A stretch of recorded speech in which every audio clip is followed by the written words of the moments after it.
Welcome to Global Reality. Let's get started. Indian states turn into a battleground for controversies, accusations, and mudslinging as elections get close. No political party is exempt from this trend in any way.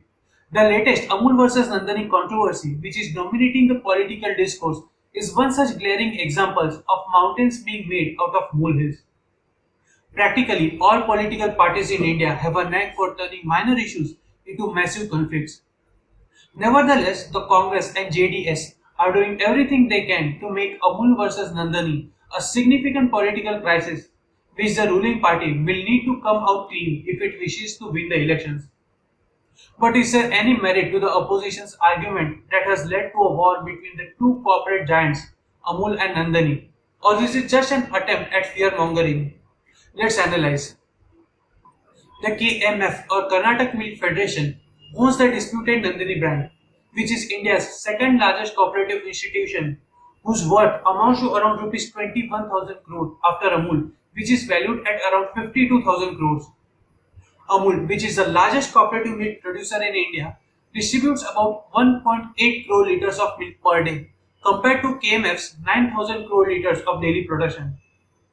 Now the opposition claims that the governing party has plans to merge Nandini with Gujarat-based Amul and eliminate its only competition in Karnataka in order to create one nation, one Amul, one milk brand and one Gujarat in the country. The government has dismissed charges categorically, making it clear that it has no intentions of a merger whatsoever. But the opposition doesn't seem to want any of it. The second accusation is that Amul's foray in Karnataka may have an adverse effect on the state's rural economy, which is heavily dependent on the locally produced brand Nandini.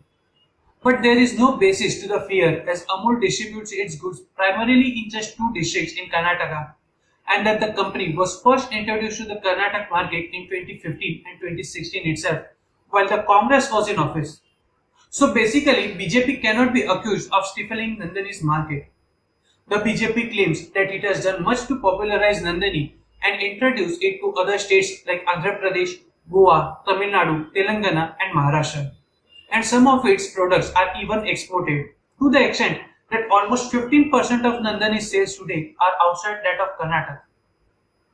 BJP IT head Amit Malviya pointed out that KMF's turnover went up by 10,000 crores after BJP came to power in 2019. In 2022, it stood at 25,000 crores and around 20,000 crores went back to the farmers of Karnataka. This should mitigate all doubts of bias by the centre against Nandini. In another controversy, the Food Safety and Standard Authority of India directed that the word dahi be printed on curd packets in addition to local nomenclature, which reads as mosaru in the local Kannada language. The opposition parties described this as an assault on Kannadiga pride and an imposition of Hindi language. This was followed by huge outrage, with state-run cooperative milk societies insisting that they be permitted to use their regional language on the packets. And the notification had to be immediately pulled back and the controversy ended before becoming a full-fledged disaster.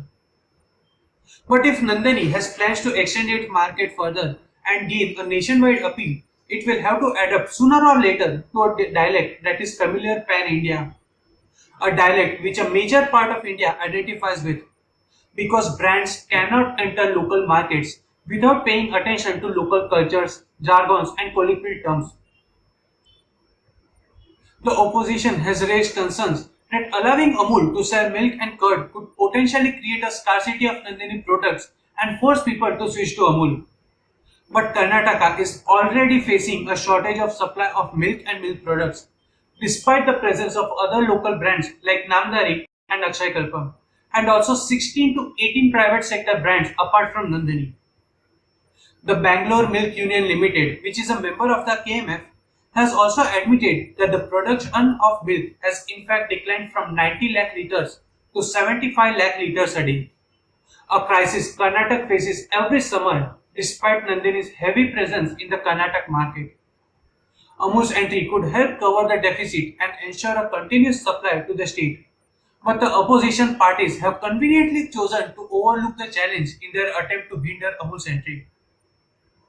The opposition parties assert that Amul is far more expensive as compared to Nandini, which sells milk products at reasonable prices.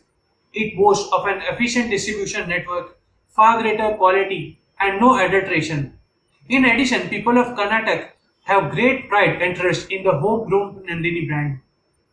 Now, these claims should settle the issue there itself, because Nandini's assured quality added to its lower prices and good distribution network, it makes it obvious choice for customers.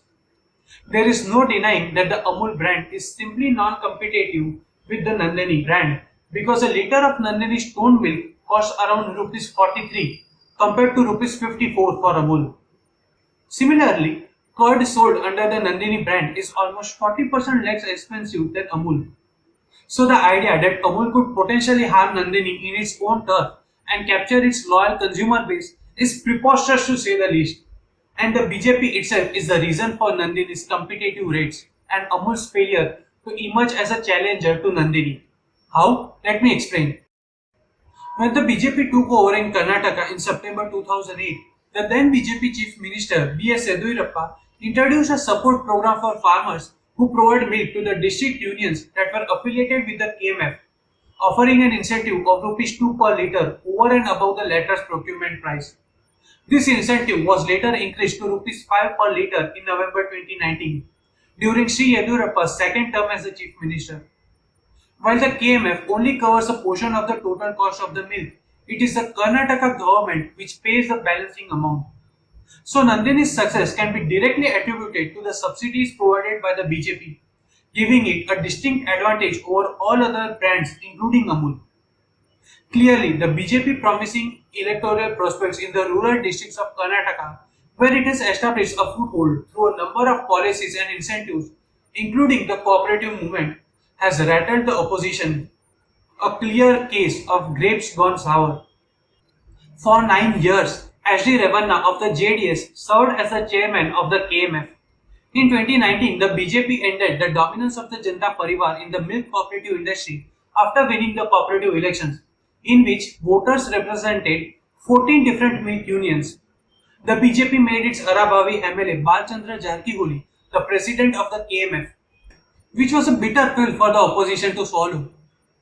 Before I wrap up the entire video, I should make one last clarification that should mitigate everyone's concern.